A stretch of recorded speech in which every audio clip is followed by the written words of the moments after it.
Federal Cast. Boa noite a todos, é um prazer estar aqui com vocês nessa noite, né? A gente poder estar estudando a Palavra de Deus. Quanto tempo que eu não dou um estudo na Missão Federal? Acho que vai fazer um ano.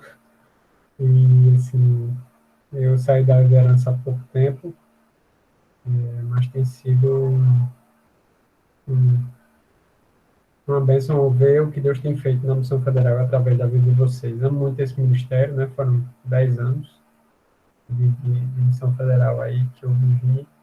E é um prazer estar aqui voltando e de alguma forma tentando abençoar vocês através do estudo da palavra de Deus, mais uma vez. Né? Espero que vocês estejam bem e que nessa noite o Espírito Santo possa falar ao coração de cada um de vocês, apesar de mim, apesar da minha fraqueza, da minha incapacidade de falar sobre um assunto tão importante, né, e tão sério quanto esse que nós vamos tratar nessa noite. Mas Deus, ele faz isso mesmo, ele usa vasos frágeis e coloca tesouros em vasos de barro, né? Então, é nessa esperança que eu falo a vocês nessa noite. Queria que vocês abrissem a Bíblia aí em Filipenses, capítulo 4, a gente vai ler a partir do versículo 10. Diz assim a palavra do Senhor. Alegrei-me sobremaneira no Senhor, porque agora, uma vez mais, renovastes a meu favor o vosso cuidado, o qual também já tinhais antes, mas vos faltava a oportunidade. Digo isto não por causa da pobreza, porque aprendi a viver contente em toda e qualquer situação. Tanto sem estar humilhado, como também ser honrado. De tudo e em todas as circunstâncias já tenho experiência, tanto de fartura quanto como de fome, assim de abundância como de escassez. Tudo posso naquele que me fortalece. Amém. Esse é um texto muito precioso e, assim, é algo que me chama muita atenção, esse texto, gosto demais dele.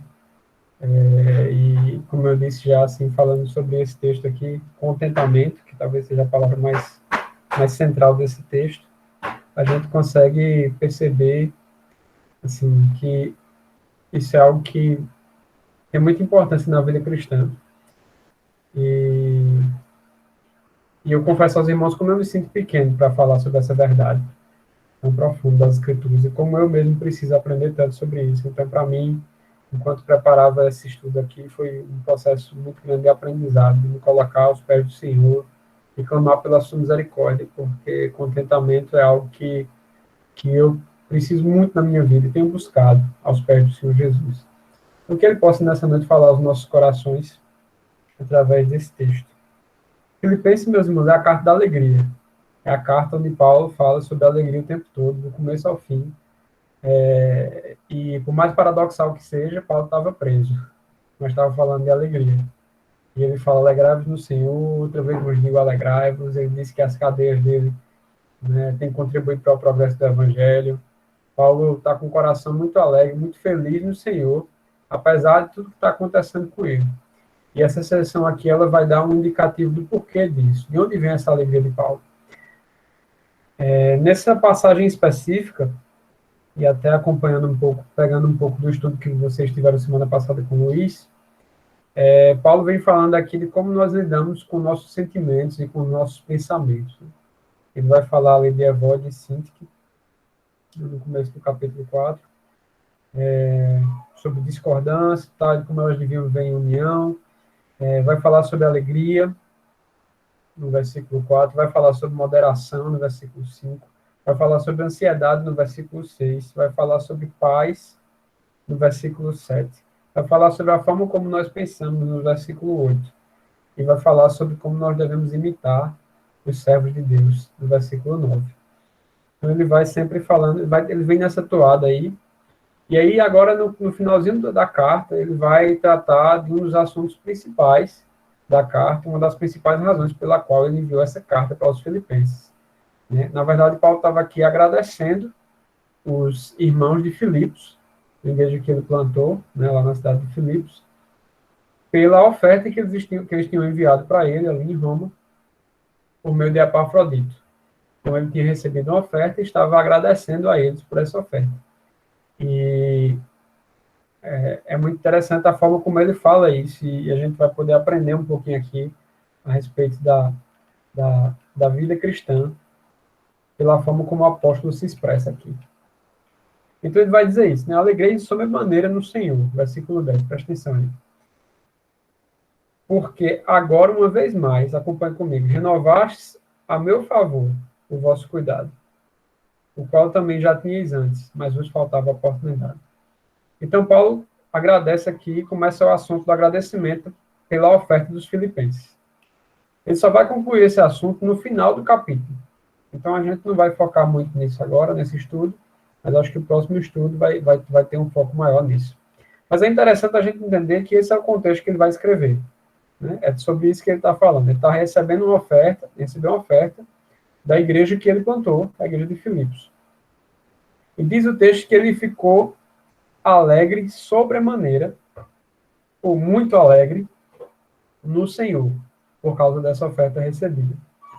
Essa expressão alegre no Senhor, ou alegria no Senhor, é muito comum em Filipenses, ela está lá no capítulo 3, versículo 1, e no capítulo 4, versículo 4. A alegria no Senhor é uma alegria diferente da alegria desse mundo. É uma alegria que não é simplesmente algo que vem de uma forma banal, por causa de talvez uma bebida, por causa de talvez alguma coisa que você tome, por causa de alguma coisa muito simples, temporal que acontece nesse mundo. Ela está fundamentada em Cristo, na obra de Cristo. Ela está ancorada no ser de Deus, na sua soberania, na sua imutabilidade, na sua bondade. É uma resposta de gratidão a Deus, por saber que todo dom vem dele. Então, quando Paulo recebe ali aquela oferta, ele entende que, na verdade, os irmãos de Filipos eram, e Epafrodito em especial, né, eram instrumentos de Deus para abençoar a vida de Paulo. A oferta vinha das mãos deles, mas vinha dos cofres dos céus para Paulo. Então, Paulo tinha esse entendimento, por isso que ele se alegra no Senhor. Por mais que a oferta tivesse vindo deles, dos filipenses, mas quem motivou os filipenses a fazer isso? Quem levou eles a tomar essa atitude foi o Espírito Santo. Hernandes Dias Lopes até diz assim, ele agradece à igreja de Filipos pela provisão, mas a sua alegria está no provedor, que é Deus. Então, isso é muito interessante, como Paulo percebe as coisas do reino. Assim. A percepção de Paulo é muito interessante. A gente precisa aprender com o apóstolo aqui a entender isso. E ele diz também uma palavra interessante aqui, ele usa a expressão, ele diz, renovaste a meu favor o vosso cuidado. Interessante porque ele poderia ter dito a palavra oferta, ele poderia ter falado outras coisas, mas ele fala cuidado. Em outras versões, lembrança. A ideia é como se fosse um pensar em alguma coisa, ter um carinho especial. Então, o apóstolo, ele vê a oferta como um cuidado. E eu fico pensando muitas vezes, como é que a gente vê as ofertas que a gente dá? Né? Como é que a gente vê as ofertas que a gente recebe, muitas vezes? Muitas vezes por causa do pensamento desse mundo, de amar o dinheiro, de idolatrar o dinheiro, a gente vê a oferta como algo que é difícil, que é duro, que é tipo, meu Deus, é um mandamento, é uma obrigação. Mas Paulo traz esse tom aqui, essa expressão que qualifica a oferta como um cuidado, uma expressão de cuidado. Primeiramente, talvez uma expressão de cuidado da igreja para com o missionário, mas no nível superior, uma expressão de cuidado de Deus para com aquele missionário. Quantas vezes, né, a gente não, talvez você não seja missionário de tempo integral, mas quantas vezes você já experimentou o cuidado do Senhor através do povo de Deus na sua vida? Talvez não foi uma oferta em dinheiro, mas às vezes foi uma carona, às vezes foi uma ajuda, às vezes foi, né, talvez, sei lá, algo que a pessoa fez por você que talvez você nem esperava. Mas você viu a mão de Deus ali, agindo e provendo quando você estava necessitado daquilo ali. Então, isso chama-se cuidado. Eu gosto de usar essa expressão, né? É a sinfonia do cuidado. Um dia você está cuidando, outro dia você é cuidado por alguém. E essa é a maravilha, porque Deus está lá em cima, regendo essa sinfonia de uns cuidando dos outros. E, na verdade, Ele está cuidando de todos. Glória a Deus por isso. E aí Paulo vai dizer, no versículo 11, o seguinte, digo isto não por causa da pobreza, porque eu aprendi a viver contente em toda e qualquer situação. Paulo estava necessitado dessa oferta. Sim, ele estava. Ele disse que, ele diz assim, não por causa da pobreza, ou seja, eu tô passando por pobreza e necessidade, né? E lá na frente ele vai dizer também no versículo 18, ele vai dizer, estou suprido desde que Epafrodito me passou as mãos do que veio de vossa parte. Então, ele diz, olha, eu estava passando dificuldade mesmo, estava na pobreza, e recebi essa oferta de vocês. Eu realmente estava necessitado. Mas ele explica que o motivo dele ter se alegrado, e se alegrado tanto, né, sobremaneira, como ele faz questão de dizer aqui, não é porque ele estava triste por causa da dificuldade financeira, aí quando chegou a oferta, ele se alegrou, pulou de alegria e viu a maravilha que você estava fazendo na vida dele. Paulo, na verdade, tem um motivo maior para essa alegria. E esse motivo está lá no versículo 17. Eu já vou dar um spoiler aqui do próximo estudo, mas é porque ele introduziu aqui, ele deixou em aberto, eu vou falar um pouquinho aqui, mas com certeza tem muito mais para se explorar. Ele diz no versículo 17, não que eu procure donativo, mas o que realmente me interessa é o fruto que aumenta o vosso crédito. Então, a alegria de Paulo não estava necessariamente ter recebido a oferta, mas ele se alegrava porque os filipenses estavam frutificando, ofertando na vida de Paulo, e esse fruto era como se fosse depositado numa conta celestial, como crédito numa conta celestial deles, e um dia eles iriam sacar dessa conta. Paulo estava feliz porque a alegria dele era maior pela bênção que os filipenses iriam receber do que pela bênção que ele mesmo tinha recebido por meio dos filipenses. Veja que perspectiva interessante.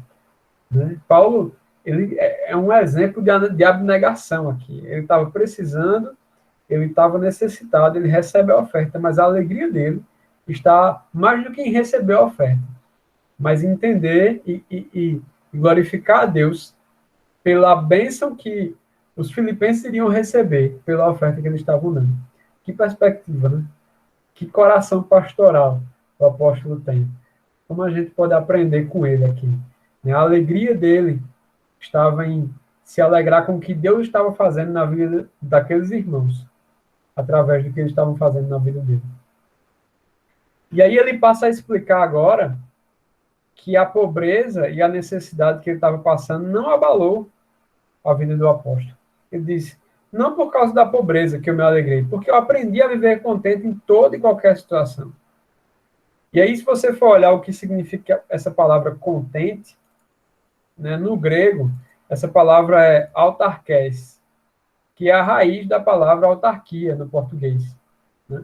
E essa palavra significa autossuficiente ou autossuficiência. Alguém ou alguma organização que é independente de sustento ou de circunstâncias externas. Ele é suficiente em si mesmo, ele consegue lidar com qualquer coisa, ele não precisa da intervenção, da ajuda ou da interferência de qualquer coisa. E as coisas que acontecem fora dessa pessoa, dessa organização, não interferem nela, não fazem a diferença dentro dela. E esse significado pode parecer algo orgulhoso, cheio de si, né?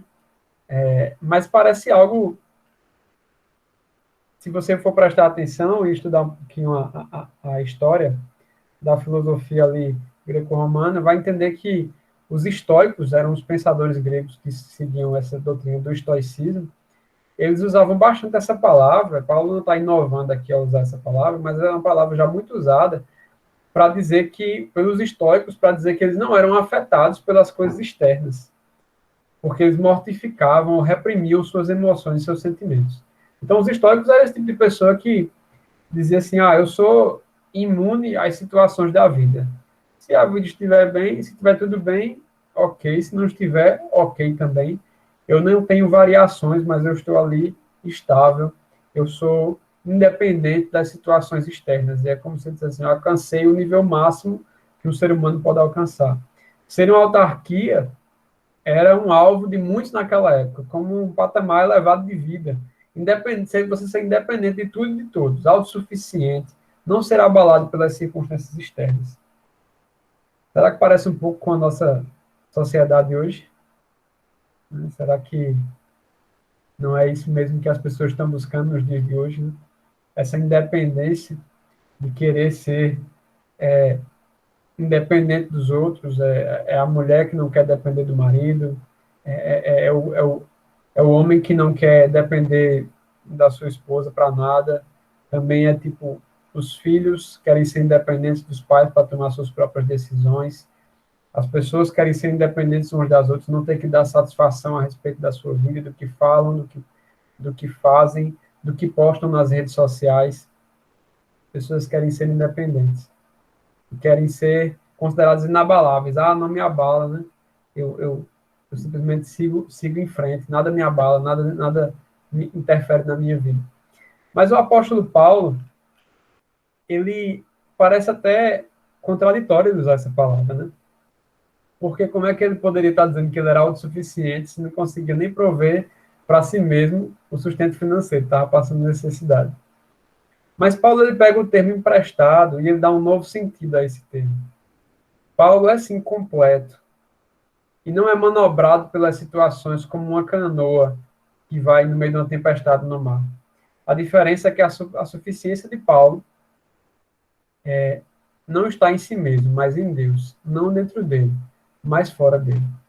Então Paulo começa a mostrar aqui usando uma palavra tão conhecida dos gregos ali, tão conhecida dos filipenses, para mostrar, olha, eu eu consigo viver o que esse povo diz que vive, mas não na suficiência que eles acham que tem, não na força do próprio braço, não na minha própria característica, na minha própria competência e capacidade, mas existe um contentamento que eu encontrei.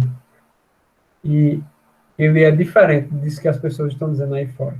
Ele é um contentamento que me faz viver contente, feliz, satisfeito, em toda e qualquer situação, independente do que aconteça. E ele diz em toda e qualquer situação. Ou seja, seu sentimento interior não era manobrado pelas situações exteriores.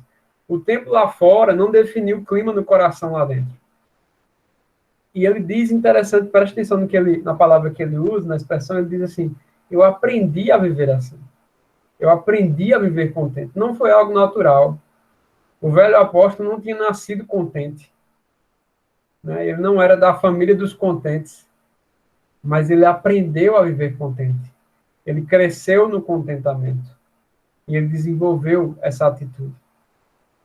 E veja que ele fala de viver contente. Contentamento é um estilo de vida, não uma mera atitude que tomamos ou um sentimento que vem de vez em quando na nossa mente. Mas é um estilo de vida, é um modo de enxergar a realidade, é um modo de pensar, é um modo de viver. E ele vai continuar dizendo o seguinte, versículo 12. Tanto sei estar humilhado, como também ser honrado. De tudo, em todas as circunstâncias, já tenho experiência. Tanto de fartura quanto de fome. Assim de abundância como de escassez. Então, Paulo agora ele passou a explicar o que significa essa toda e qualquer situação. E ele vai dizer, eu sei passar toda e qualquer situação financeira, porque eu sei passar necessidade e ter em abundância. Toda e qualquer situação alimentar, estar alimentado, ou fartura, ou ter fome. E ele vai mostrar os extremos. Ele diz, olha, eu sei passar por todas essas coisas, eu já vivi em todos esses cenários, eu passei por tudo isso. E ele vai dizer que teve experiências de todos esses tipos de coisas. Não falar apenas de uma forma teórica, sabe? Como um filósofo que pensa e tenta imaginar como deve ser passar por isso, como alguém que nunca passou fome, mas fica falando muito sobre passar fome. Não, o apóstolo Paulo era vivido. Ele tinha experimentado isso. Ele viveu essas situações. E ele disse que conseguiu passar por tudo isso. Sabia passar por isso. E acho interessante porque ele falando de contentamento, né? Nessa versão que eu estou aqui, ele disse que tem experiência de tudo isso. Em outras versões, ele vai dizer que aprendeu o segredo. Né? Aprendeu o segredo, descobriu o segredo de passar por tudo isso. E é como se Paulo dissesse que nos extremos da vida, quando a gente passa por extremos da vida, a gente tem a tendência de mudar, ou de, como é que eu diria, de ser influenciado por essas coisas. Quando você passa por dificuldades, você tem a tendência de reclamar, de ficar desanimado, de ficar em depressão. Né? Quando você passa por uma doença muito difícil, por uma situação de perda muito grave, quando você tem dificuldades por um período muito prolongado, a gente tem essa tentação. E isso é o que a gente mais recorda. Mas quando a gente também passa por situações muito boas, a gente também tem a tendência de ser influenciado. Já ouviu falar que quando você quer conhecer uma pessoa, você dê poder a ela, dê dinheiro a ela? Porque quando a gente tem fartura, a gente também é tentado a mudar a nossa atitude. Nós também podemos ser influenciados. Né? E Paulo diz, olha, eu soube passar por tudo isso, caminhar nesses dois extremos aí, sem perder o foco, sem perder a essência, sem mudar, sem pecar, sem ser influenciado ou, como é que eu diria, modelado por essas situações. O contentamento, meus irmãos, ele nos livra do orgulho e da soberba na hora da fartura, e ele nos livra da depressão e do desânimo na hora da escassez. Que dom maravilhoso é o contentamento. E a gente precisa aprender muito com o apóstolo Paulo aqui. E ele vai dizer que aprendeu o segredo de toda e qualquer circunstância. Então é como se ele dissesse, olha, existe um segredo. Existe um segredo que as pessoas estão buscando aí, os históricos estão buscando. Os seres humanos vivem buscando, as sociedades vivem buscando esse segredo. Porque se por um lado ter pouco pode nos levar ao desânimo, por outro lado, quantas pessoas têm muito e mesmo assim não se sentem satisfeitas? Você conhece alguém assim? Eu conheço um. Fala na Bíblia. Eclesiastes, capítulo 2. O rei Salomão. Teve tudo. Ele diz assim, não neguei aos meus olhos nada que eles quisessem. Nenhum prazer eu me neguei. Ele teve muitas mulheres, ele teve muitas casas, ele plantou pomares, vinhas, todas as frutas que ele quis, ele conquistou terras, ele tinha jardins, ele tinha animais, ele tinha riquezas, poder, tinha sabedoria, tinha tudo. E aí, quando ele parou na sua velhice para pensar a respeito de todas essas coisas, ele disse, tudo é vaidade. Nada disso satisfaz o coração. Eu já tive experiência com todas essas coisas, e isso não me preencheu. Então, meus irmãos, Paulo está falando aqui para a gente sobre algo que não necessariamente o pobre ou o rico vai ter. Não está na sua... O mundo tenta vender isso para a gente, que se você comprar o carro do ano, se você tiver o computador mais novo, o iPhone do lançamento do ano, né? Ainda que ele venha sem carregador, o novo, sei lá, a Bíblia de estudo mais nova, ou se você tiver, sabe, o relógio mais tecnológico aí, se você tiver qualquer outra coisa, que você comprar, se você adquirir, se você evoluir, você vai se sentir satisfeito. Só que isso é uma coisa que nunca vai acontecer. Eu estava vendo uma frase hoje, acho que quem falou foi Alan Porto. Ele diz assim, os ídolos nunca cumprem suas promessas. Eles nunca entregam o que prometem. Né? E quantas pessoas têm idolatrado isso, as coisas, a satisfação nesse mundo? E nunca têm conseguido. Quantos homens não se contentam com a mulher e também não se contentam com duas, nem com três, nem com quatro, nem com nenhuma. E passam a vida procurando essa satisfação e no fim da vida encontram-se sozinhos, deitados numa cama, se perguntando, onde foi que eu errei? O que foi que eu fiz da minha vida? Quantas pessoas passam a vida toda trabalhando e procurando satisfação no dinheiro, na carreira, e evoluem e crescem, e alcançam patamares inimagináveis e viram mestres, doutores, pós-doutores, né, com títulos e títulos, artigos e artigos A1 publicados, e no final da vida se perguntando o que foi que eu fiz. Onde foi que eu errei? E Paulo está dizendo assim, eu encontrei o segredo. Eu descobri o segredo. E eu vivo ele diariamente. E é muito interessante isso, meus irmãos, porque o mundo está buscando esse segredo em diversas coisas. Tem pessoas dispostas a pagar muito caro por esse segredo. Eu estava vendo uma pregação esses dias e um homem dizia assim, olha, tem pessoas às quais Deus deu o dom da prosperidade. Tem gente que vai prosperar, como Jó. Tem gente que vai ter muito dinheiro, que vai ter muita coisa mesmo. Mas alguns deles, Deus não deu o dom do desfrute, do desfrutar dessa prosperidade, dessa riqueza. E eles vão passar a vida inteira prosperando, prosperando, prosperando, crescendo, crescendo, crescendo. Nunca vão desfrutar daquilo que tem, nunca vão se satisfazer, porque elas não têm esse dom, não têm esse segredo que o apóstolo Paulo está falando aqui. Pergunta a você. Você é uma pessoa contente? Você é uma pessoa feliz, satisfeita? Você encontrou esse segredo? Vamos aprender com o apóstolo Paulo qual é esse segredo? Eu fico pensando nisso, né? O apóstolo Paulo tinha esse segredo que todo mundo queria, todo mundo daria rios de dinheiro para ter, e ele não escreveu um livro best-seller e vendeu por um preço altíssimo para faturar milhões. Ele não criou um curso no Hotmart e vendeu para ganhar dinheiro na internet. Ele compartilhou de graça aquilo que de graça ele recebeu. Eis o segredo. Versículo 13. Leia comigo. Tudo posso naquele que me fortalece. Esse é o segredo do contentamento. É uma capacidade dependente. Essa frase é paradoxal. Você pensa para pensar, né? Tudo posso, mas naquele que me fortalece. É uma capacidade que depende de outro. É uma força que provém de outro. O segredo não se encontra em nós. Não se encontra no presente. O segredo está para além de nós. Está fora de nós. Está na eternidade. E só pode ser obtido através da humildade. Paulo consegue ser contente, consegue ser completo, consegue ser suficiente, não porque ele é assim em si mesmo, mas porque ele recebe de outro. Ele recebe de Cristo. Ele olha para Cristo e de Cristo ele obtém a sua força. Ele é contente quando ele está em Cristo.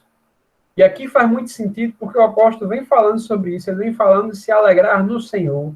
E agora ele está como se quisesse dizer ser contente e satisfeito no Senhor, ser forte, ser capaz, conseguir fazer todas as coisas, conseguir passar por todas as situações no Senhor. Como se Paulo dissesse, quando eu estou em Cristo, eu sou capaz. Quando eu estou em Cristo, eu sou satisfeito. Eu posso, eu aguento, eu consigo. Cristo é a rocha firme do apóstolo. Ele é a fonte de todo contentamento, satisfação e felicidade. E não somente ele é contente em Cristo, mas ele é contente também através de Cristo. E isso eu acho muito interessante, e o Espírito Santo tem me falado muito a respeito disso nos últimos dias, que ao depositarmos aos pés do Senhor a nossa fraqueza, ele nos enche com a sua força. Esse é o Evangelho. O Evangelho é para os humildes. Jesus disse, bem-aventurados os humildes de espírito, porque deles é o reino dos céus. Não é das pessoas orgulhosas que acham que são independentes, que acham que são capazes de tudo, mas é para aqueles que reconhecem a sua incapacidade e que se lançam aos pés daquele que tudo pode, que é o Senhor Jesus Cristo. Quando eu sou fraco, disse o apóstolo Paulo, aí é que eu sou forte, porque o poder do Senhor se aperfeiçoa na minha fraqueza. E isso é o segredo. O segredo não está em ser forte, mas está em ser fraco diante daquele que é forte. Porque quando somos fracos diante de Deus, nós podemos ser fortes diante das adversidades da vida. Quando nós somos fracos diante de Deus, nós podemos ser fortes diante das tentações. Quando somos fracos diante de Deus, podemos ser fortes diante das tempestades da vida. Quando somos fracos diante de Deus, podemos ser fortes diante dos homens. Esse é o Evangelho, essa é a verdade que o apóstolo Paulo entendeu, esse é o segredo que ele nos revela aqui, no versículo 13. E a gente precisa entender isso, meus irmãos, como isso é importante, sabe? Tipo, às vezes a gente quer dar uma de forte, sabe? A gente quer aparecer aqui todo mundo bonitinho, todo mundo santarrão, todo mundo, sabe, capaz, poderoso, mas não. Não quer dizer também que você vai admitir, tipo, viver na sua fraqueza mesmo, viver fazendo tudo que sua alma quer, mas Deus quer que você seja fraco diante dele, que você chegue para ele de mãos vazias, como o filho pródigo chegou para o seu pai. para que ele possa encher tuas mãos. Ele quer que você chegue com o teu corpo fraco para que ele possa te fortalecer. Ele quer que você chegue com a tua alma cansada para que ele possa te revigorar as forças. E Paulo vivia isso diariamente. Paulo vivia isso constantemente. O apóstolo Paulo tinha tristeza? Tinha. Ele passava por dificuldade? Passava. Ele passou por perigos de morte. Tem momentos que ele fala lá no livro de Coríntios que chegou a se desesperar da vida. Pensou que ia morrer. Né? Se você olhar lá o livro de Atos, nas viagens missionárias dele, se eu não me engano, não sei se foi em Listra, Paulo quase morre. Né? Foi apedrejado, né? E quase que perde, acabou o ministério do apóstolo. Tiraram ele como morto, levaram a sorte, Deus não permitiu que ele morresse ali. Exatamente, foi em Listra mesmo, depois que ele curou um coxo. E aí, você acha que o apóstolo não passou por dificuldades? Você acha que ele não passou por tristezas? Você acha que tempestades não invadiram a vida dele? Sim, ele passou por tudo isso. Mas o que Paulo fazia? Ele não se colocava como uma rocha, mas ele corria para a rocha. Ele não se colocava como uma fortaleza, mas ele se escondia na fortaleza. Ele não se colocava como inabalável, mas ele olhava para aquele que é inabalável. E isso fazia dele forte. Isso fez ele continuar, isso fez ele prosseguir. Quando nós somos assim, meus irmãos, quando nós agimos assim, nós somos capazes de passar por toda e qualquer situação, porque ele nos sustenta. Ele é nossa rocha firme. É isso, meus irmãos, que a gente precisa. É dessa graça, é desse sustento diário. Sabe? Eu não sei o que muitas vezes, como diria o pastor Hernandes, né, tem sido, quais são os ladrões da sua alegria. Tem tentado roubar a sua alegria, o seu contentamento, a sua satisfação. Mas eu quero te incentivar a isso. Corre para os pés daquele que é uma fonte eterna de alegria. Corre para os pés daquele que pode te fortalecer, que pode te encher, que pode, sabe, te abraçar com um abraço que ninguém pode nesse mundo te dar, que pode sarar as tuas feridas, que pode te dar um novo ano, que pode te dar força para viver o hoje. Ele tem uma graça especial para hoje, para todos os dias. E o apóstolo Paulo está nos falando desse segredo. E aí, eu queria que a gente agora desse uma passeada no livro de Filipenses. E a gente pudesse entender um pouquinho a respeito do que Paulo falou aqui nesse livro, nessa carta. E que razões essa carta nos dá para que nós possamos ser contentes. E em seguida nós vamos também dar outra passeada para entender o que nós devemos fazer para ser contente. Primeiro nós vamos olhar as razões. Volta comigo para o capítulo 1. Versículo 6. Paulo diz, aliás, versículo 6. Estou plenamente certo de que aquele que começou a boa obra em vós há de completá-la até o dia de Cristo Jesus. A primeira razão, eu diria assim, a primeira fonte de contentamento em Filipenses é a confiança na obra de Cristo. Quando tudo parecer difícil, quando tudo parecer que não vai dar certo, lembre-se, aquele que começou a boa obra é fiel para completá-la. Se ele te chamou, se ele te salvou, se ele te redimiu, ele vai levar até o fim. Ainda que talvez pareça que não vai dar certo, ainda que você não consiga ver o outro lado do oceano, ainda que as nuvens estejam turvando tua visão e a tempestade esteja querendo levar teu barco a afundar, a naufragar. Mas saiba, ele prometeu, ele vai cumprir. Se ele disse, passemos para outra margem, como ele disse aos discípulos, você vai chegar do outro lado. Não importa a tempestade que tenha no meio do oceano. E essa era uma das razões que mantinha o coração de Paulo contente. Segunda razão, versículo 7. Ele diz, aliás, é justo que assim eu pense todos vós, porque vos trago no coração, seja nas minhas algemas, seja na defesa e na confirmação do evangelho, pois todos sois participantes da graça comigo. A segunda razão é a alegria na participação do corpo de Cristo. Sabe? É a gente estar aqui junto, essa reunião online aqui. É saber que tem pessoas aqui que estão em diversas cidades, em diversos lugares, e Cristo está agindo na vida de cada um. E nós podemos fazer parte desse corpo. Nós não estamos sozinhos. Existem pessoas que oram pelas nossas vidas. Existem pessoas que se importam conosco. Existem pessoas que estão batalhando as mesmas lutas que nós estamos. E nós não estamos sozinhos, nós fazemos parte do corpo. E isso deve nos manter contentes. Em terceiro lugar, o versículo 12. Diz: quero ainda, irmãos, cientificar-vos de que as coisas que me aconteceram têm antes contribuído para o progresso do Evangelho. Pure comigo para o 18. Todavia, que importa? Uma vez que Cristo, de qualquer modo, está sendo pregado, quer por pretexto, quer por verdade, também com isto me regozijo, sim, sempre me regozijarei. Versículo 21. Porquanto para mim o viver é Cristo e o morrer é lucro. Paulo tinha um foco em Cristo e no seu reino. E que se Cristo está sendo glorificado, se aquilo que eu tenho passado tem redundado de alguma forma para a glória de Cristo, isso é uma razão para eu estar contente. Porque a vida deve ser focada em Cristo, e não em nós.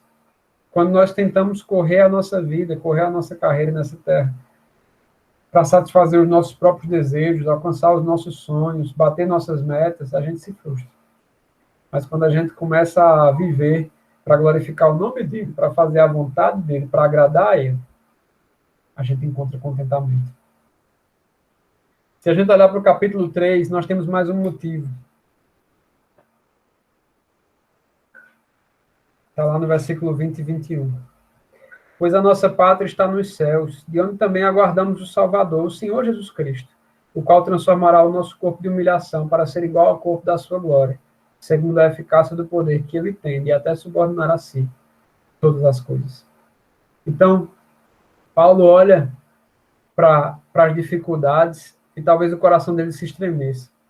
Mas aí, quando ele olha para cima, quando ele olha para aquilo que está acima do sol, ele encontra esperança, ele encontra contentamento. A nossa pátria está no céu, meus irmãos. De lá aguardamos o nosso Salvador Jesus Cristo. Ele vai transformar esse corpo de humilhação para ser igual ao corpo da sua glória. Ele fala isso por seu poder, porque ele submete a si mesmo todas as coisas. Tudo está submisso a ele. Até talvez o espinho que te castiga, até o espinho que te fura, está sujeito a ele.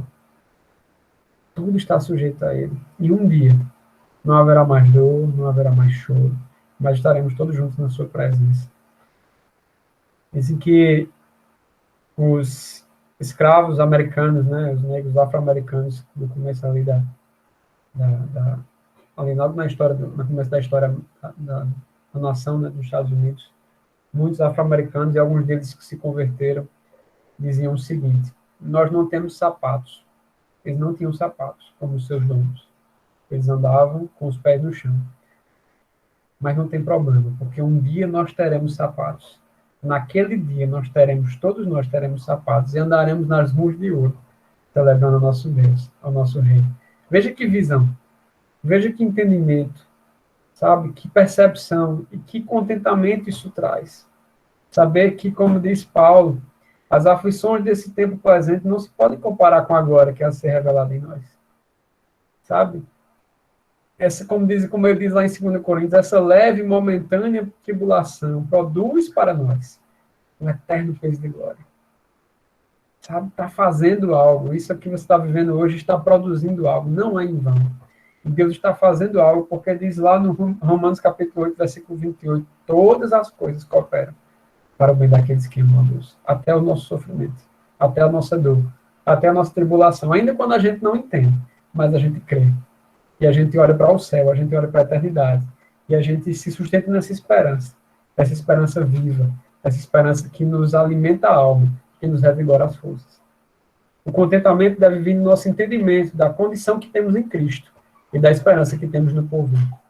No capítulo 4, versículo 3, ele nos diz assim, quando ele fala que pede ao fiel companheiro de jugo dele que auxilie a Evódia e Sinti, que permaneçam concordemente no Senhor, porque elas se esforçaram junto com ele no Evangelho, também com Clemente e os demais cooperadores, cujos nomes se encontram no livro da vida. Essa é uma alegria que nós temos que ter. Isso é uma fonte de contentamento para nós. O nosso nome está escrito no livro da vida. Talvez o seu nome não esteja escrito na lista do próximo concurso que vai sair o resultado. Talvez o seu nome não esteja escrito na lista das pessoas mais ricas do mundo. Talvez o seu nome não esteja escrito na lista dos jovens mais influentes do Brasil. Mas, meu irmão, o seu nome está escrito no livro da vida. Isso não tem preço, sabe? Isso não se compra, isso não... Você pode batalhar a vida todo dia que você não consegue isso é graça. E isso deve nos encher o coração de alegria, sabe? Isso deve nos trazer contentamento, sabe? Quando você achar que você não é nada, que você não é ninguém, que você não tem nenhum valor, olhe para a cruz e veja o valor que Cristo deu à sua vida. E ele escreveu o seu nome no livro da vida, sabe? Não pelo valor que talvez você tinha, mas pelo valor que ele deu a você, pelo sangue dele, para a glória de Deus. Isso deve ser o nosso fonte de contentamento. E aí eu gostaria de dizer também como nós podemos viver de forma contente em Filipenses, as atitudes que nós devemos ter. Volta lá comigo para o capítulo 1. Nós devemos considerar Cristo e o seu reino mais importantes que a nossa própria vida. Foi isso que o apóstolo Paulo fez aqui. Estava dizendo, viver para mim é Cristo, versículo 21. E o morrer é lucro. Aí o 22 ele diz, entretanto, se viver na carne traz fruto para o meu trabalho, já não sei o que escolher. Né? Ele entendia que Cristo era tudo e valia a pena se desgastar nessa vida por Cristo. Sabe, meus irmãos, vale a pena viver para Cristo. Glorificar o nome de Cristo. Isso não impede tua profissão, isso não impede teu sucesso, isso não impede você de ter uma família, isso não impede você de prosperar. Olha para a vida de Daniel. Daniel foi um jovem que dedicou a sua vida a viver para a glória de Deus e não abriu mão dos seus princípios, e Deus o honrou por isso. Já parou para pensar que passaram, se não me engano, foi 4 ou 5 imperadores ali na Babilônia, e Daniel estava lá, prosperando. Daniel continuava lá, sai governador, entra governador, sai imperador, entra governador, cai o império babilônico, sobe o império medo-persa, e continua Daniel lá. Deus prosperou Daniel onde ele andou. Não pense que se você parar de perseguir as suas metas, você vai falhar na vida. Muito pelo contrário. No dia que você parar de perseguir as suas metas, para perseguir as metas que Deus tem para a tua vida, você vai se encontrar e você vai prosperar. Aí é que você vai dar certo. Jesus disse, quem perder a sua vida por amor de mim do Evangelho, achar lá a satisfação verdadeira só se encontra quando a gente faz como Paulo. Considera Cristo e o seu reino mais importantes que nossa própria vida. O capítulo 2, Paulo vai falar sobre o amor fraternal e a humildade. Segunda forma como nós podemos andar em contentamento e ter satisfação na vida é considerar não somente Cristo superior a nós e o seu reino mais importante que a nossa vida, mas considerar os outros superiores a nós mesmos. E trabalhar, como diria o pastor Antônio Carlos Costa, para viabilizar a felicidade do outro. Sabe? Quando você começa a olhar para fora de si, quando você começa a olhar para o outro e ajudar pessoas, você encontra sentido, você encontra propósito na vida. Quando você consegue ajudar alguém a ir mais longe, ajudar alguém a conseguir fazer algo que ele está tentando, tem dificuldade. E o nosso maior exemplo de serviço, de humildade, de abnegação é o próprio Jesus Cristo, como ele diz lá no capítulo 2, versículo 5. Tendo em vós o mesmo sentimento que houve em Cristo Jesus. Porque ele, sendo existindo em forma de Deus, não julgou por usurpação ser igual a Deus, mas assim mesmo se humilhou, tomando forma de servo, tornando-se em semelhança aos homens. E reconhecido em figura humana, assim mesmo se humilhou, tornando-se obediente até a morte e a morte de cruz. Esse é o nosso exemplo. A forma de estar contente é considerar os outros superiores a si mesmo. É não viver simplesmente para realizar os nossos caprichos, para realizar os nossos planos, mas ser bênção na vida de pessoas, fazer diferença na vida de pessoas, abençoar onde você chega, ser luz no seu laboratório, na sua turma, sabe? No seu projeto de pesquisa, no seu estágio, onde Deus te colocar, você ser bênção, você ser luz, você olhar para as pessoas com um olhar diferente, não pensar simplesmente em entrar, fazer sua obrigação e sair, mas de repente notar alguém que está um pouco mais triste, conversar com aquela pessoa, sabe? Procurar saber, está acontecendo alguma coisa, chamar para um café, sabe? Aproveitando agora esse período, chamar para uma conversa no Meet, né? Conversar um pouquinho, abrir o coração, trazer um pouco de humanidade. Assim era o nosso Senhor. Ele parou na beira do poço só para falar com a samaritana que foi lá do meio-dia. Mandou os discípulos comprar comida e ficou ali, se importando com a vida dela. Ninguém se importava com ela, mas ele se importou. E você tem se importado com as pessoas ao seu redor? Esse é o caminho para o contentamento.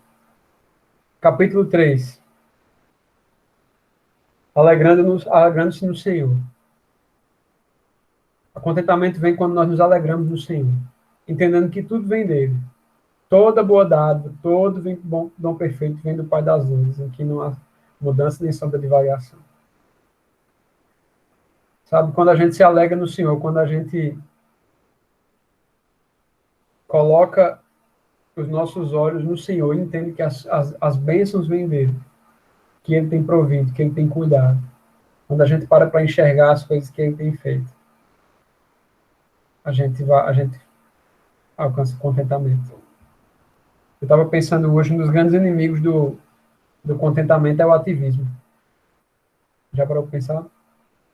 Porque quando você está só correndo atrás de compromissos e atividades o tempo todo, você não para pensar naquilo que você já tem, você só pensa naquilo que você tem para fazer, na próxima coisa, no próximo desafio, na próxima tarefa.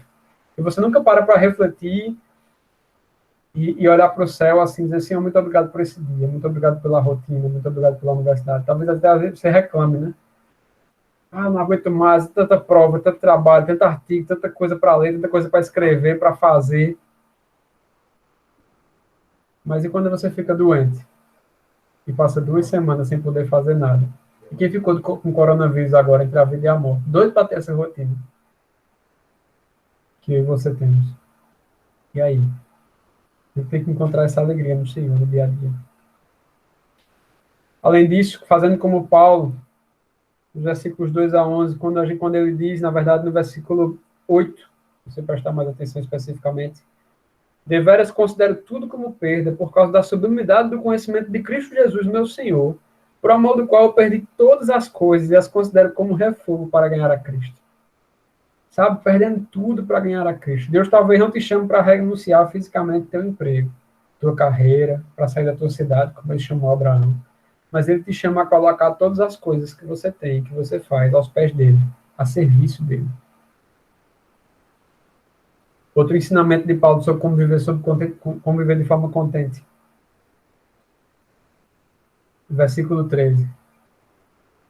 Irmãos, quanto a mim não julgo havê-lo alcançado, mas uma coisa faço, esquecendo-me das coisas que para trás ficam e avançando para as que estão diante de mim. Prossigo para o alvo, para o prêmio da soberana vocação de Deus em Cristo Jesus. O diabo talvez ele venha te atacar e ele traz as setas, aquelas flechas inflamadas ali, venenosas para o teu coração, te lembrando do teu passado, lembrando do que você já fez, te fazendo achar que você vai ser castigado por aquilo que você fez, que não há esperança para você, que talvez a sua vida pregressa vai, sabe, trazer consequências terríveis e você nunca vai dar certo. Talvez erros que você cometeu no passado vão te perseguir por toda a tua vida. Mas eu quero te lembrar daquilo que o apóstolo Paulo diz aqui, esquecendo-me das coisas que para trás ficam, avançando para as que estão diante de mim, prossigo para o alvo. Em Cristo a misericórdia, em Cristo a salvação. Um dos textos da Bíblia, abrindo parênteses aqui, que mais me fala sobre graça, é aquele texto quando Natan vai confrontar o pecado de Davi ali, diante de toda a corte. E Davi tinha cometido um pecado terrível, adulterou com a esposa de Urias, ela engravidou, e ele mandou matar Urias. Foi um assassinato terrível ali. Né? Ele fez com que Urias ficasse numa situação onde ele fosse morto na guerra. E Deus castigou de uma forma terrível a vida de Davi. Não somente o filho de Batseba que ele teve naquele momento morreu, mas depois a Bíblia disse que, inclusive, Natan profetizou que a espada não se apartaria da sua casa. E teve guerras e dificuldades durante toda a sua descendência ali no reino de Judá. Mas uma coisa me chama a atenção no final daquele texto, lá em 1 Samuel, capítulo 13, você pode ler depois. No finalzinho diz que quando Davi chorou a morte do seu filho, e ele viu que, na verdade, ele orou pelo seu filho, que estava doente, mas morreu, e Deus não permitiu que ele vivesse. Ele chorou a morte do seu filho, depois ele consolou Batseba pela morte do filho deles. Depois ela teve um novo filho, e disse que ele chamou de Salomão. E o finalzinho do versículo diz assim, e o Senhor o amou. Meu irmão, eu quero dizer uma coisa para você. Você teve graça para Davi no que ele fez.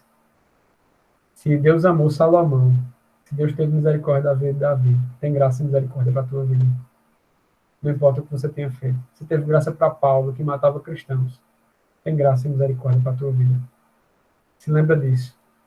Faz dessa uma verdade para você se agarrar, para que você tenha contentamento. E, finalmente, no capítulo 4, como o Luiz bem falou semana passada, algumas instruções para que a gente permaneça contente no Senhor.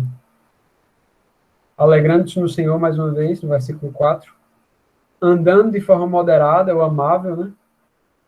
De forma moderada, amável, seja uma bênção para as outras pessoas. Lançando nossas ansiedades e preocupações diante de Deus em oração.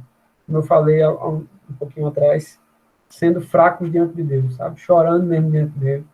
Se derramando na presença do Senhor em oração. Suplicando mesmo a Ele, como diz Paulo, em oração e súplica. Mas não somente isso, também sendo gratos, como ele diz, com ações de graças também. Quando você pede ao Senhor, quando você tem ações de graça, às vezes o nosso coração ele está assim, sabe, tão apertado com tanta coisa que está acontecendo, a gente olha para um lado, olha para o outro, não vê solução. Meu irmão, antes de você reclamar, antes de você fazer qualquer coisa, se desesperar, corra para o seu quarto, fechar a porta e ora. E como diz Jesus no Mateus capítulo 6, o teu Pai que te vê em secreto te recompensará. Corre para os pés dele, fala para ele, conta para ele, chora para ele. Sabe? Antes de você contar para os homens, conta para ele. Usa esse meio de graça que é a oração. E seja grato também. Para um momento do teu dia para agradecer. Faz uma listinha, sabe? Todo dia. Às vezes eu faço isso. A gente tem um grupo discipulado e a gente, na nossa mocidade, e eu sempre, a gente fez um contrato agora com o pessoal, uma nova regra do grupo, que é, para todo pedido de oração que você fizer, tem que ter um motivo de gratidão também. Para a gente forçar a nossa mente a ser grato. Porque nós temos um coração muito ingrato. Mas quando a gente agradece, quando a gente começa a olhar e ver as bênçãos de Deus, a gente tem um coração mais contente. Então, que esse possa ser um dos nossos, das nossas práticas diárias. Guardando a mente, quando Paulo fala aqui no que pensar, em tudo que é verdadeiro, tudo que é respeitável, tudo que é justo, tudo que é puro, tudo que é amável, tudo que é de boa fama, se alguma virtude há, se algum louvor existe, seja isso que ocupe o nosso pensamento. Pensar naquilo que é bom, não é pensar positivo, sabe? Não é fingir que os problemas não existem, não é negar a realidade, mas é, sabe, olhar para aquilo que o Senhor tem colocado diante de nós e focar a nossa mente nele, naquele que é maior que os problemas, naquele que está acima das dificuldades. Como disse Abacuque, né? O Senhor me faz andar em lugares altos. Ainda que a figueira não floresça, ainda que a videira não dê o seu fruto, ainda que nos currais não haja gado, todavia louvarei ao Senhor. Exultarei no Deus da minha salvação. Sabe? Pensar no Senhor, trazer isso à memória, trazer as coisas, como diz Jeremias ali, Jeremias no meio das suas lamentações, ele diz, eu quero trazer à memória aquilo que me dá esperança. O diabo quer trazer à tua memória aquilo que vai te frustrar, aquilo que vai te desanimar. Mas Deus quer trazer à tua memória aquilo que te dá esperança. Que você preencha os seus pensamentos com a palavra de Deus, sabe? Lê a Bíblia, coloca isso na tua mente. Lê todos os dias. Uma das razões pelas quais a gente tem que ler a Bíblia todos os dias é porque ela vai, sabe, penetrando nossa mente, nosso coração e emanando os nossos pensamentos. Mudando por dentro. Uma simples leitura bíblica já faz toda a diferença. E o versículo 9, imitando os servos fiéis. Ele diz, o que ouvistes, que aprendestes, recebestes e ouvistes, e vistes em mim, isso praticarem. E Deus da paz será convosco. Imite os servos fiéis do Senhor. Sabe? Ande com gente boa, ande com gente crente, ande com gente contente. Ande com gente que serve a Jesus. E você vai ser contente também. Para terminar, eu queria ler duas coisinhas aqui. Primeiro é parte do prefácio desse livro aqui, Aprendendo a Estar Contente, de Jeremiah Burroughs, acho que é assim que deve se ler o nome dele. É um puritano do século XVII, escreveu um livro sobre contentamento, e o prefácio dele, na verdade, não é nem dele, quem escreveu o prefácio foi Philip Tate, em 1987. Ele fala uma coisa que eu achei interessante, sobre o que é e o que não é o contentamento. Ele disse: usamos várias palavras para descrever isso. Uma delas é felicidade. Porém, não devemos pensar que significa que está feliz, que significa estar feliz porque temos tudo o que desejamos. Muito pelo contrário, né? Talvez se a gente parar para pensar, o salmista Davi dizia: eu sou meu pastor e de nada terei falta. Não que eu não tenho tudo que eu não que eu tenho tudo que eu quero, mas que eu tenho tudo que eu preciso. E ele diz: outra palavra que nós podemos usar é alegria. Mas nós não devemos pensar que isso significa ostentar um grande sorriso, mesmo quando a gente está se sentindo triste. Ainda uma terceira palavra é o contentamento, mas não devemos pensar que isso significa aceitar a vontade de Deus passivamente, porque não há nada que nós possamos fazer, afinal de contas ele é soberano. Tudo que essa palavra descreve é a profunda satisfação interior que os cristãos sentem a respeito daquilo que Deus tem feito para eles. É satisfação em Deus. É estar alegre no Senhor, é estar contente no Senhor, é poder todas as coisas naquele que nos fortalece. E para terminar, eu não queria terminar com Jeremiah Burroughs, mas eu queria terminar com o Espírito Santo falando para vocês o que está lá em Isaías, capítulo 55. Você pode meditar nesse texto depois em casa, no seu tempo aí de devocional, que vai falar muito ao seu coração. Diz assim: ah, todos vós que tendes sede, vinde às águas. E vós que não tendes dinheiro, vinde, comprai e comei. Sim, vinde e comprai, sem dinheiro e sem preço, vinho e leite. Por que gastais o dinheiro naquilo que não é pão e o vosso suor naquilo que não satisfaz? Ouvi-me atentamente, comei o que é bom e vos deleitareis com finos manjares. Inclinai os ouvidos, vinde a mim. Ouvi e a vossa alma viverá, porque convosco farei uma aliança perpétua, que consiste nas fiéis misericórdias prometidas a Davi. Eis que eu o dei por testemunho aos povos, como príncipe e governador dos povos. Eis que chamarás a uma nação que não conheces, e a uma nação que nunca te conheceu, correrá para junto de ti, por amor do Senhor, teu Deus, e do Santo de Israel, porque este te glorificou. Buscai o Senhor enquanto se pode achar, invocai-o enquanto está perto, deixe o perverso o seu caminho, o iníquo os seus pensamentos, converta-se ao Senhor que compadecerá dele, e se compadecerá dele, e volte-se para o nosso Deus, porque ele é rico em perdoar. Porque os meus pensamentos não são os vossos pensamentos, nem os vossos caminhos os meus caminhos, diz o Senhor. Porque assim como os céus são mais altos do que a terra, assim os meus caminhos são mais altos do que os vossos caminhos. E os meus pensamentos mais altos do que os vossos pensamentos. Porque assim como descem a chuva e a neve dos céus e para lá não tornam, sem primeiro ter que regarem a terra e a fecundem e a façam brotar, para dar semente ao semeador e pão ao que come. Assim será a palavra que sair da minha boca. Não voltará para mim vazia, mas fará o que me apraz e prosperará naquilo que para que a designei. Saireis com alegria, e em paz sereis guiados. Os montes e os outeiros romperão em cânticos diante de vós, e todas as árvores do campo baterão palmas. Em lugar do espinheiro crescerá o cipreste, e em lugar da sarça crescerá a murta. E isto será glória para o Senhor, e memorial eterno, que jamais será extinto. Amém? Todos vós que tendes sede, vinde às águas. E os que não tendes dinheiro, vinde, comprai e comei. Comprai sem preço, vinho e leite. O Senhor é a fonte eterna de contentamento, meus irmãos. O Senhor é a fonte que pode satisfazer todos os desejos, todos os anseios da tua alma, até aqueles que você nem imagina que você tem. Que nós possamos encontrar nele a nossa fonte, a nossa fortaleza. E que possamos dizer como Paulo: tudo posso naquele que me fortalece. Que o Senhor nos abençoe, em nome de Jesus. Vamos orar? Senhor Deus e Pai, muito obrigado, Deus, por essa noite, Deus, por cada pessoa que está aqui, Deus. Eu sei que o Senhor tem preparado cada um aqui para ouvir a tua mensagem nessa noite. Eu agradeço, Deus, pelo privilégio, Deus, de poder pregar, Deus, a tua palavra, de poder estudar a tua palavra. Eu sabe, Deus, que eu sou a primeira pessoa da fila aqui que precisa desse contentamento, Deus, que tem buscado, que carece de contentamento todos os dias, Senhor. Mas eu te agradeço, Deus, porque tu és um Deus que se agrada, Deus, naquele que se humilha aos teus pés. E eu quero, junto com meus irmãos aqui nessa noite, Pai, me humilhar aos teus pés. E te pedir, Senhor, nos faça ser fortes em ti, Senhor. Nos faça encontrar a nossa força, a nossa alegria, a nossa segurança, a nossa satisfação no Senhor.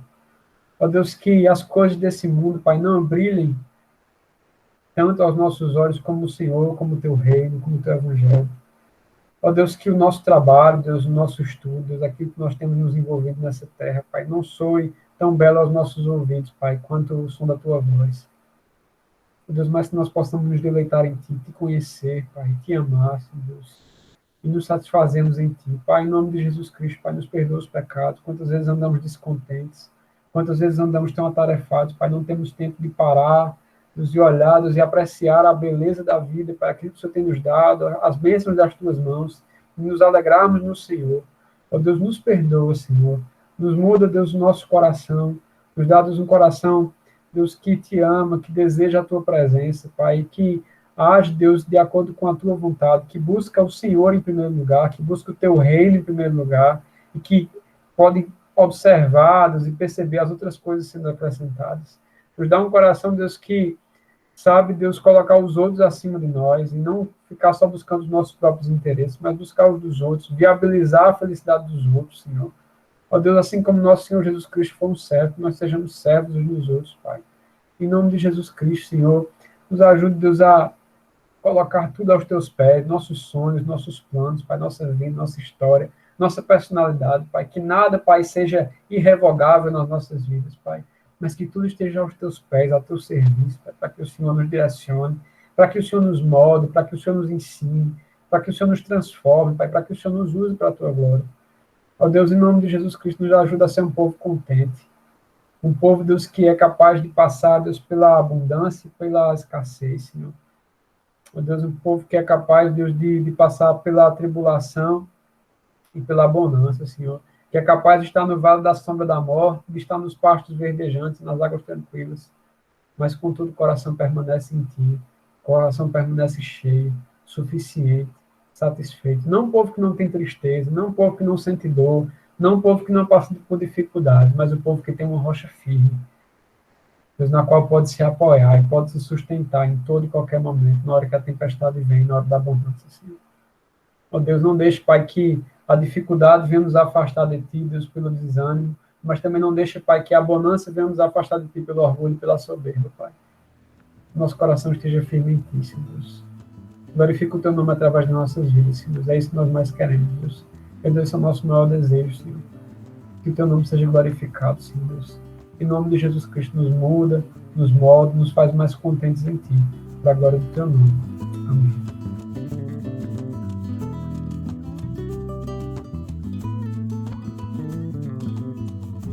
Cada membro, um missionário.